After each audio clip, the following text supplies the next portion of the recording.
This is the Real Estate Power Play Podcast, getting you the information that you need to be a successful real estate investor.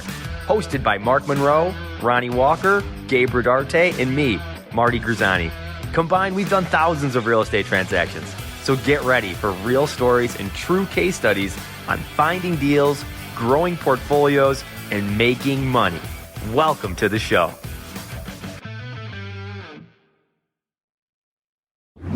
Welcome to the Real Estate Power Play Podcast. We are excited to come to you here at the Power Play Group. We got Ronnie. What's up, Ronnie? What's going on? How you doing, Reba? Hey, everybody. You doing all right? I love the song. I was in the background going like this. She was just dancing with it. Man, she's making it happen. Guys, we have an awesome show today that is going to be really cool stuff. We were just talking a little bit offline of what, like, a little bit more in detail what Reba does, and so this is going to be really good. All right, so for those who and those who don't know Reba, like, we have a diverse group. We have beginners, novice, just learning, to people who are raising 10, 20, 30 million dollars to put to work.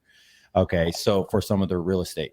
So one of the things that is really cool is that Reba is good, and this is pretty much what they do, is 1031s exchanges.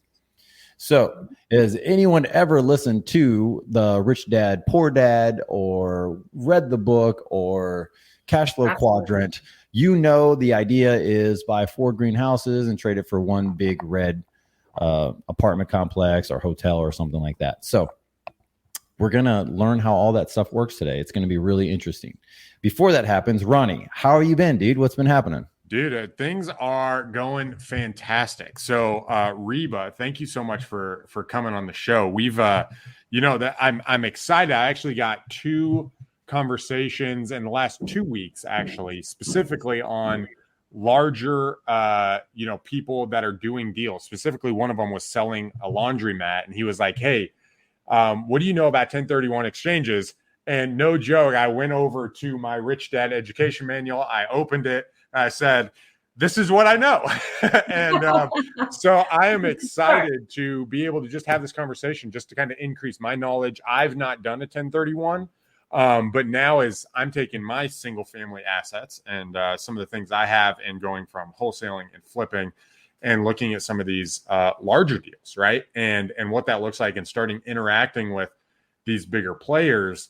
This is just something that I'm excited to learn a little bit more about, to jump in. And so yeah, I'm pumped. So I guess to start us off, Gabe, if you don't mind me just kind of kicking us off at the beginning. Sure, you got it. You got it.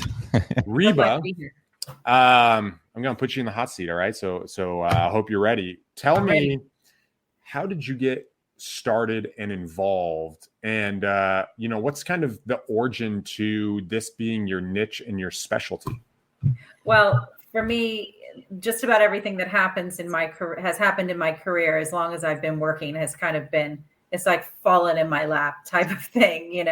The universe has just said, "This is what you're doing right now," and I just go with it. So on that note, I've tried a lot of different things, but in terms of how did I get into it, I met somebody who was in it, and we hit it off, and she needed some help, getting to realtors, and she wanted to do a presentation on 1031 in my city.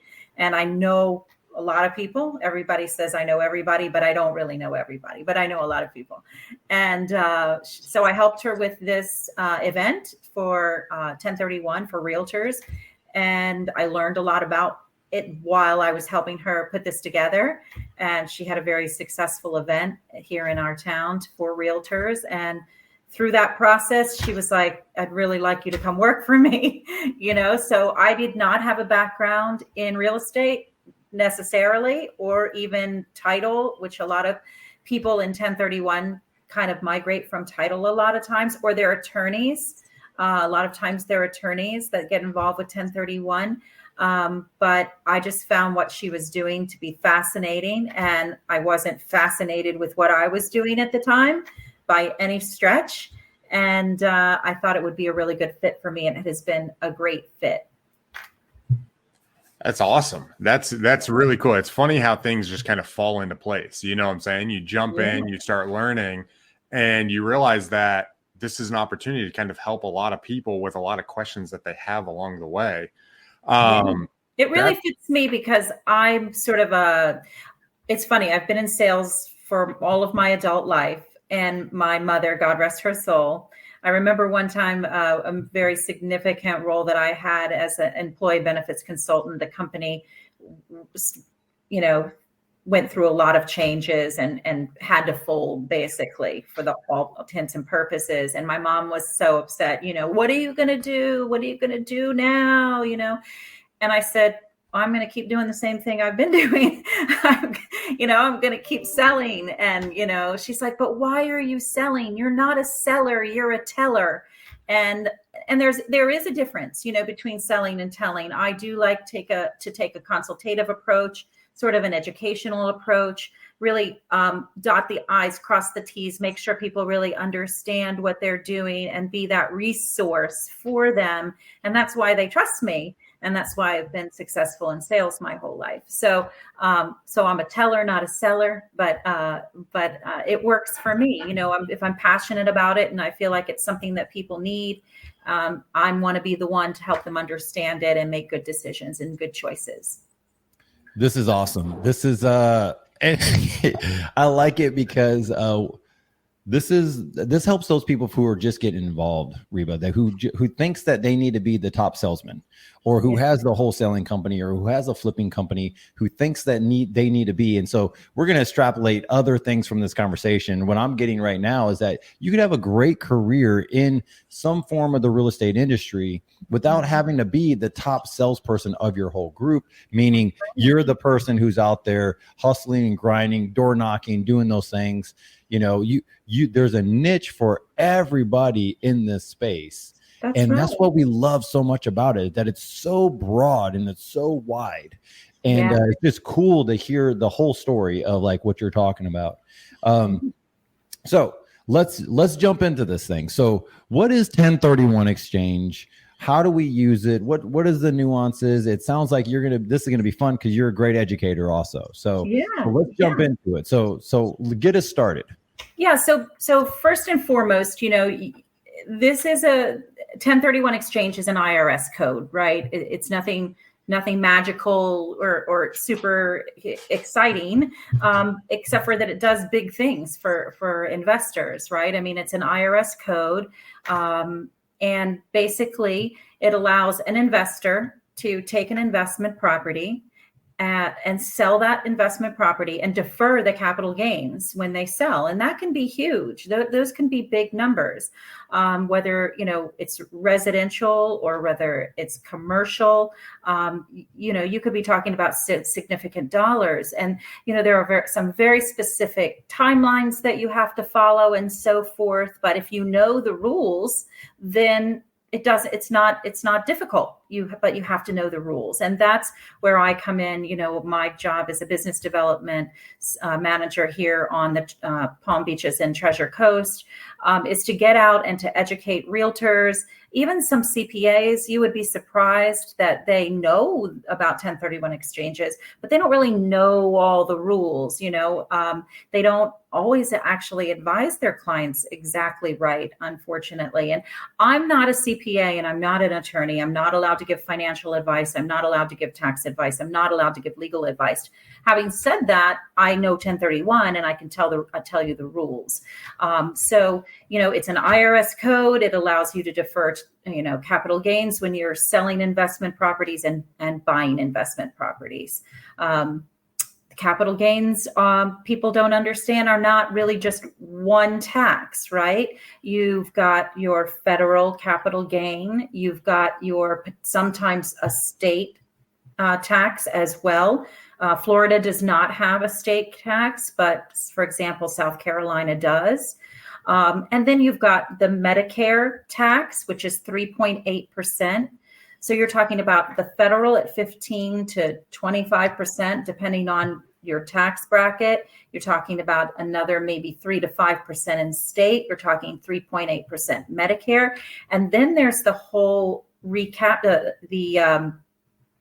depreciation recapture that they will have to pay 25% of their depreciation recapture. So you could be talking about a lot of money you could be talking about 25% and in some cases 30% of the net proceeds of that sale. And so it's significant when you can defer all those capital gains taxes. Wow. That's awesome. And one of the reasons, guys, that's so powerful to be able to defer that money is, instead of, like, if you get through a deal, right? Let's say you do a large, let's say you do a value add deal on, a large multifamily project. When you do that large value add and you turn around and sell it, you have to pay taxes on the money you make.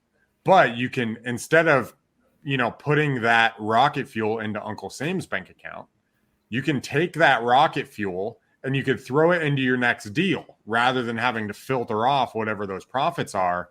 And that allows you to constantly conserve your capital and your funds until you're ready to actually maximize those profits. And that might be never, right? That might be, you might continue to roll that on forever and ever and ever as you're going and doing there. So yeah, 2 words, buying power. I mean, it just gives you more buying power, right? You're not paying that money to the government. You're going to use that money to increase your portfolio. Absolutely. So Reba, what is, some highlights in the current market with where we're at and what you're seeing with the clients you're helping with that are, say, impacting our industry, that other players are doing right now, they're thinking about, they're concerned about, that you think is just really beneficial, that you'd like to share with the industry? Well, I mean, certainly there's a lot of things, happening right now in our economy in general, right? You've got the inflation, you've got the interest rates that are going up. You've got a little bit of a stall in the real estate market, especially on the residential side. You've got the stock market falling, right? But at the end of the day, all of these things are really very cyclical. And this is what we try to explain to people. And I try to explain to people, don't put on the brakes right now. What you really need to be doing is retooling, reimagining, rethinking. But don't put on the brakes, because it's a cycle, right? It's probably one of the best times to start thinking about investing into more real estate, because the prices are coming down a little bit, right? And as far as the interest rates, again, you can always refinance. I mean, these things are cyclical. At 6 to 7%, it's still nothing like they saw, for example, in the 80s when they were at 17 and 18%. Look, people still need places to live. People still need places to vacation. People still need places to shop. It's never going to stop, right? It's just a cycle that we're going through. So really, a lot of it is just kind of calming people's nerves about it and saying, listen, don't take your foot off the pedal. Just think carefully about what you're doing and make good, sound decisions about your investments of all kinds, including real estate. But it's not going to stop. And we're still seeing now, our numbers are down in terms of numbers of exchanges, by all means, because real estate has slowed, but we have not stopped doing 1031 exchanges by any stretch of the imagination. We are very, very still very active in our numbers. So this is good. So what do we see? Let's give an example. Let's take an actual real time, what you guys have been working on, maybe a recent project or one of like a good highlight project that maybe the seller was in a position or something like that, and they got to sell and then they repositioned their money. What does that look like, to give us some examples?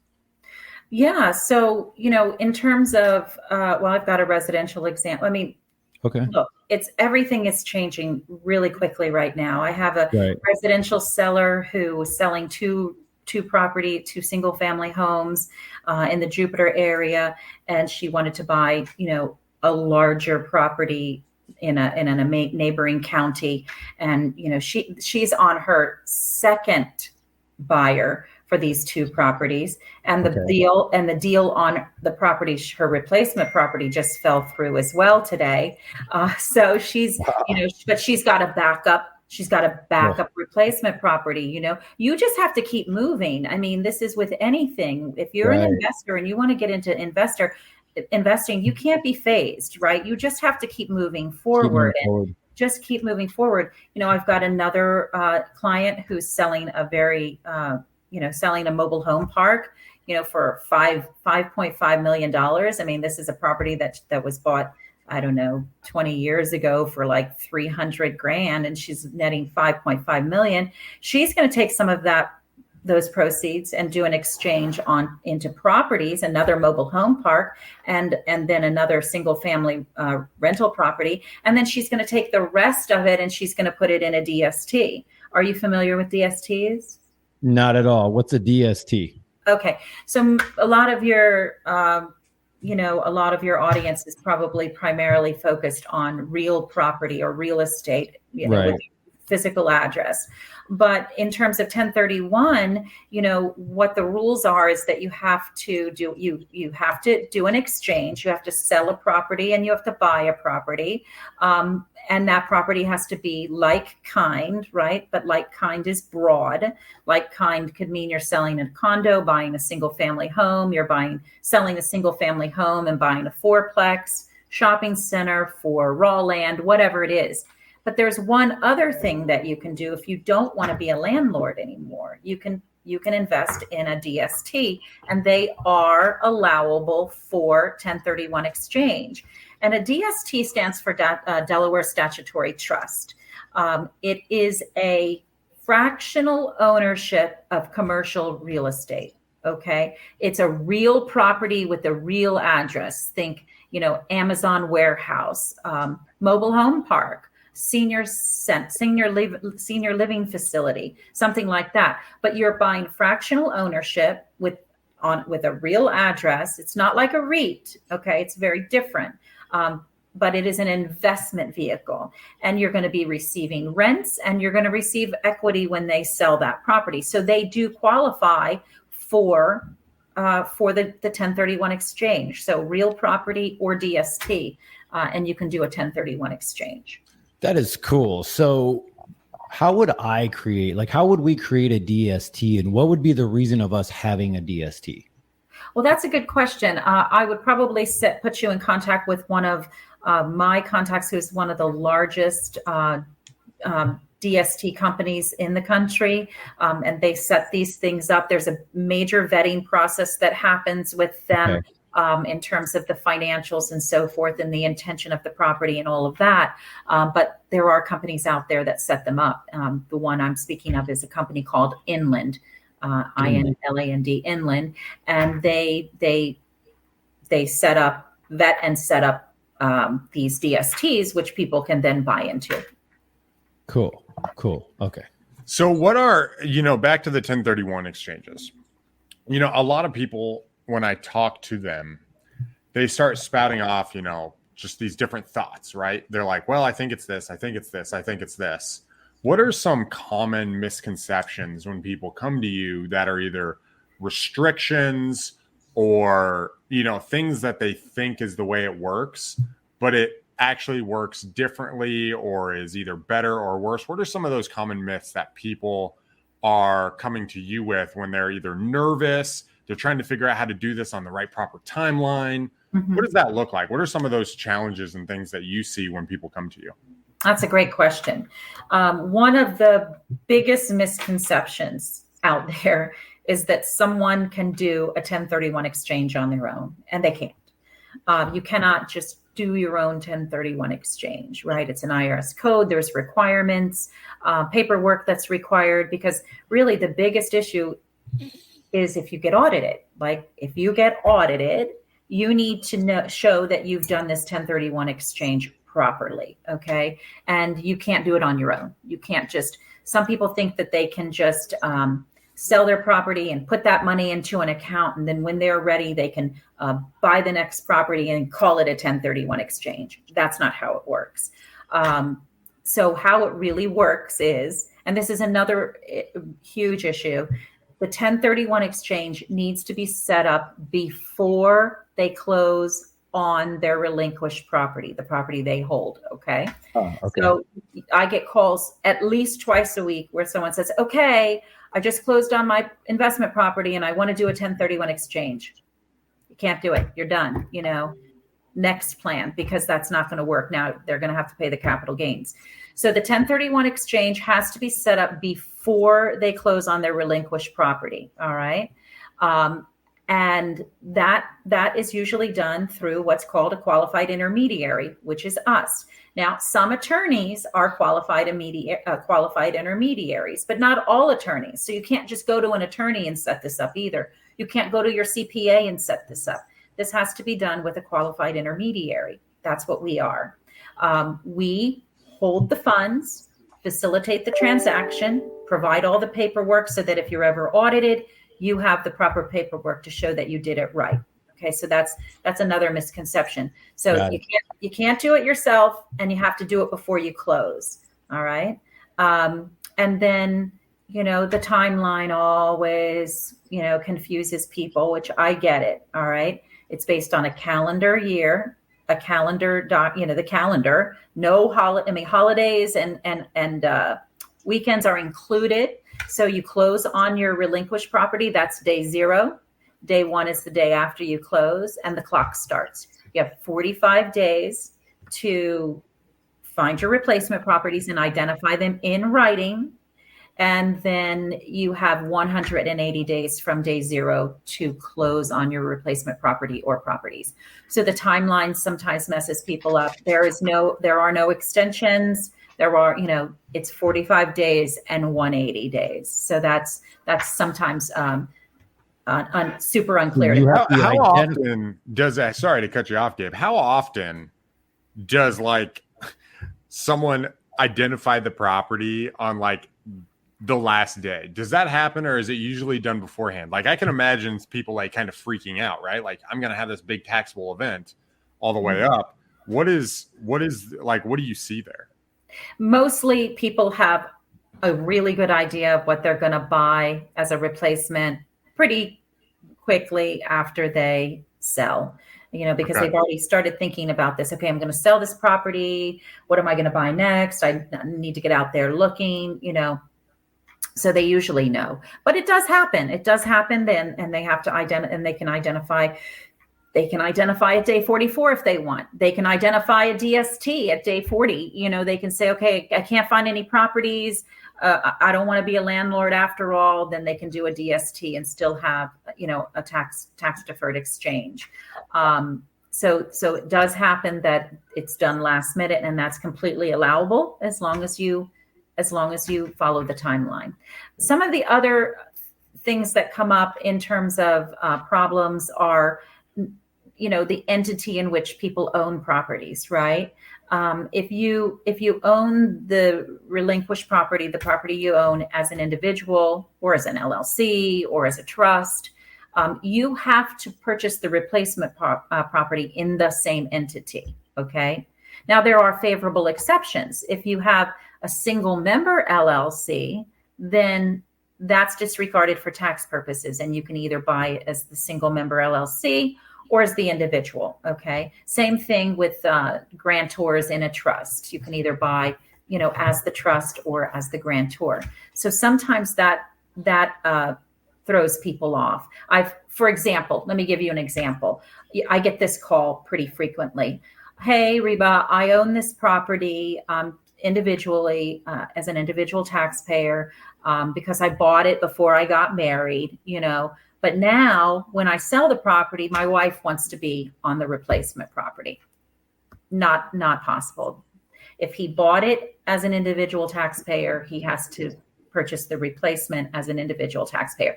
Now, there are things that can be done either before or after to, include the wife, but when for the purpose of the transaction, the 1031, the IRS code is very clear, has to be the same entity.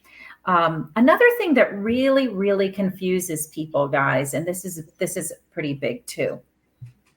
What the IRS code says is that you must purchase a property that's equal to or greater than the property that you're selling. Okay. So this is a big deal because people think that they just have to purchase a property that's equal to or greater than their equity in the property. But that's not true.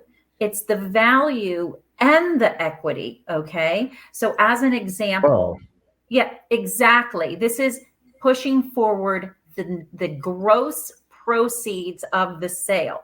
So if you're selling a property that's $1 million, right, and you hold a $300,000 mortgage on that property, okay, first of all, they think that they don't have to replace the $300,000 mortgage, but they do. And they think that they only have to replace what their equity is on that property. And that's not true. They have to replace the value and the equity, which means the gross proceeds of that sale must be pushed forward. So if you're selling a property for $1 million, you need to be looking for a property that's $1 million or more if you want a fully deferred exchange. Now, you can do a partially deferred exchange, and that's better than no exchange. Wait. Let's go back to that. Like you could do a partially deferred exchange. Yeah. So for example, if you sell a property for $1 million and you find a property and it's only $800,000, you can do that exchange, but there's going to be what's called boot, and boot is taxable. So boot is what is not pushed forward in value or equity. So you can do that, but you're going to pay some capital gains, and it's all dependent on your basis. And I can't tell you what that's going to be. That's why the CPA has to get involved and so forth. But this is good though, Reba, because I had the understanding that either it's black or white. Like either you can do this, it has to be that $1 million property. Now you're looking for $1 million, or now I'm looking for 1.5. And my equity that I got out of it, which was 700. Now I have to find something with 700. I got a freaking smoking deal. It was worth 1.5, but I negotiated this person down to now 1.3, right? Because that's a good business person does. And now I'm like, oh crap. And I've seen so many people. I know some good friends that have some industrial buildings, and they're like, I was fine with it because of the exchange. And I'm like, but did you negotiate well? Like, do you think you got a good deal? Like, besides the fact that you exchanged money, right? And you got the deferred. I'm of the mindset of like, don't you want a great deal though? Yeah. Like, what do we do on that part? You should always be working for the best deal that you can get. Absolutely. You should always negotiate.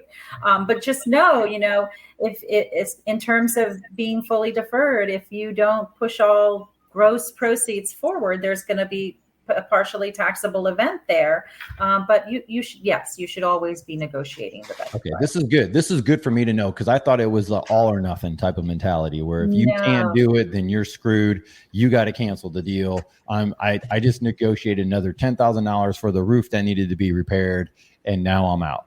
Yeah, no. You can That's absolutely. Good to know.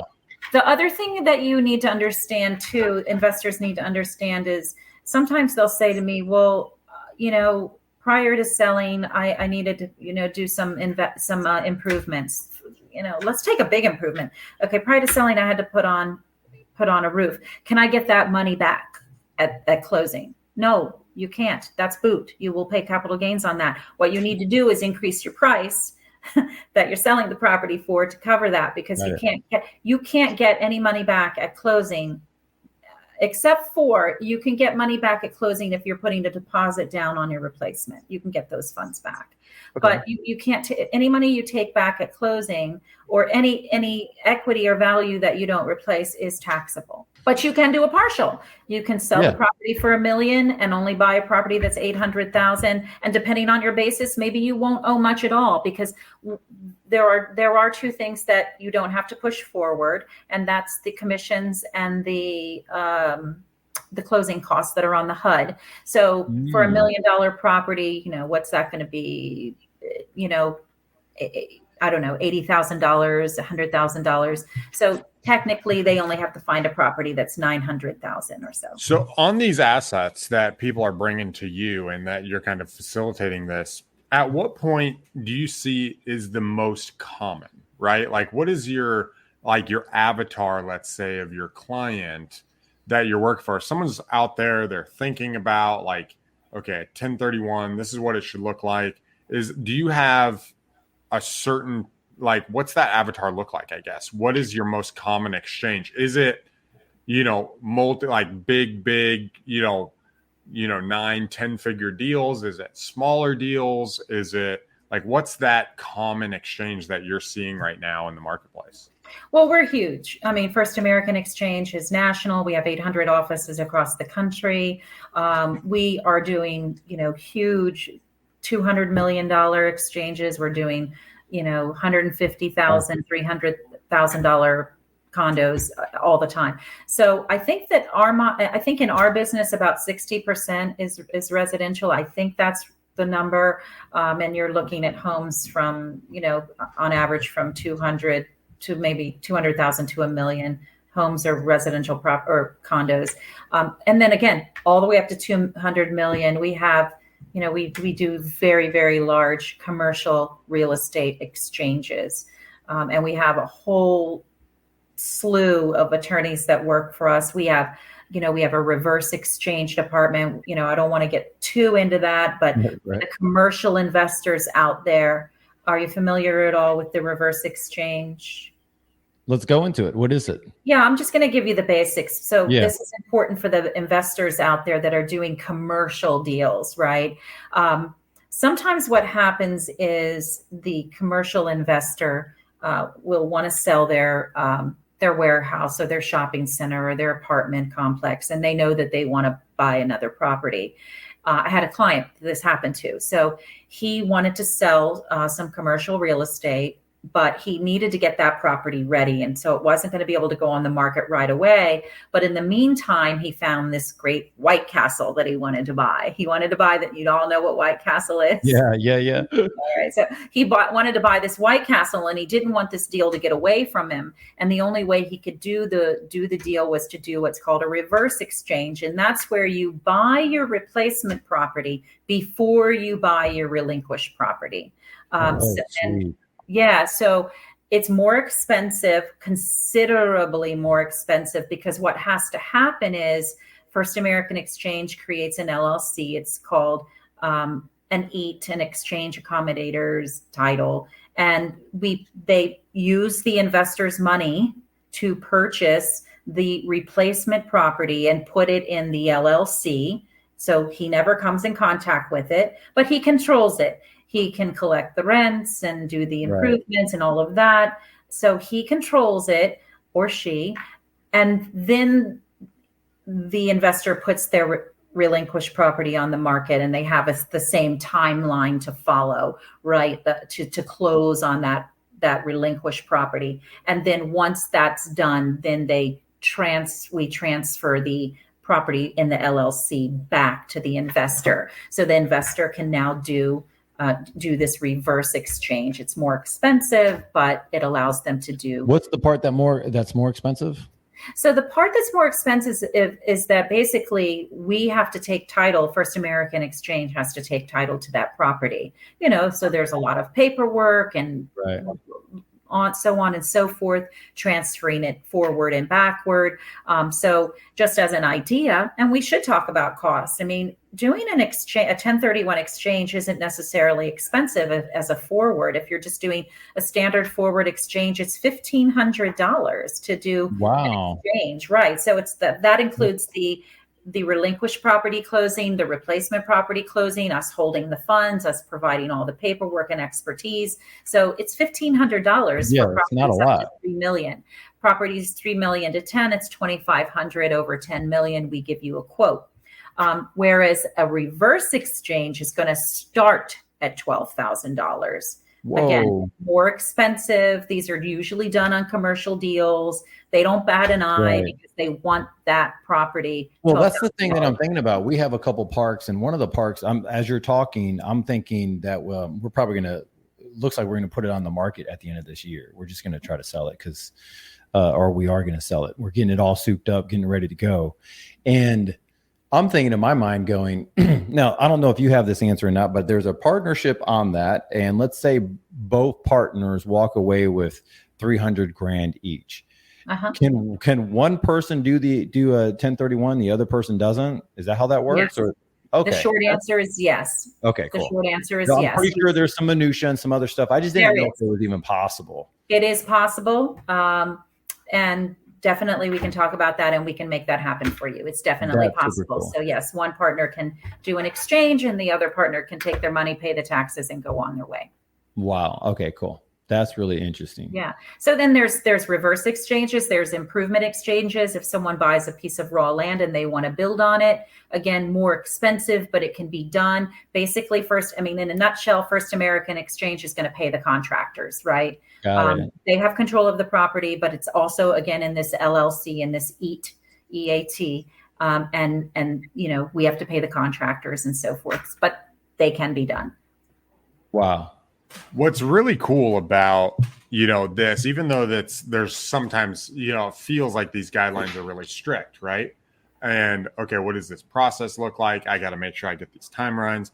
The cool thing is there's not any other asset class where you can really do this, from my understanding, right? Like this is one of the perks of real estate, especially as you go, like Gabe said at the beginning, you take, 4 greenhouses, you trade it for a red hotel. Well, let's say you find a really cool red hotel first, right? And it's like, I've got the money to do that, or I've got this and I want to isolate that. You can also work that backwards. Like, for instance, one of my big goals is, now this is, out of the country, but I want to go and I want to restore kind of ancient buildings in Ireland, right?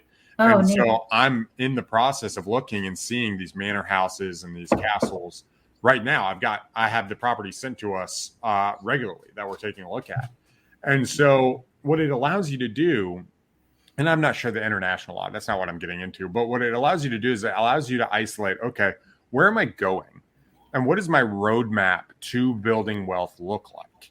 Okay, guys. So when you're processing that, when you're starting, it's just, how can I make 15 grand? How can I make 20 grand? How can I make 45? How can I make 80? How can I make 120? But then at some point you transition into, how can I not just build my wealth, but how can I preserve my wealth that I've built, right? So that way I'm not pushing that money off to Uncle Sam. And that's where, when you jump into talking to people like Reba, you're able to find these little strategies that sometimes feel very specific, but that very specific strategy can save you literally millions of dollars depending on the deal. That's right. So being able to move forward, being able to capitalize on a small segment that might seem very particular, not tailored to what you're doing right now. When you think about it in terms of wealth preservation, a tax strategy is so important. And so that's why I'm so glad we had you here, Reba, is because understanding how taxes can set you behind. I remember, funny story. I got into real estate, and it was my second year in.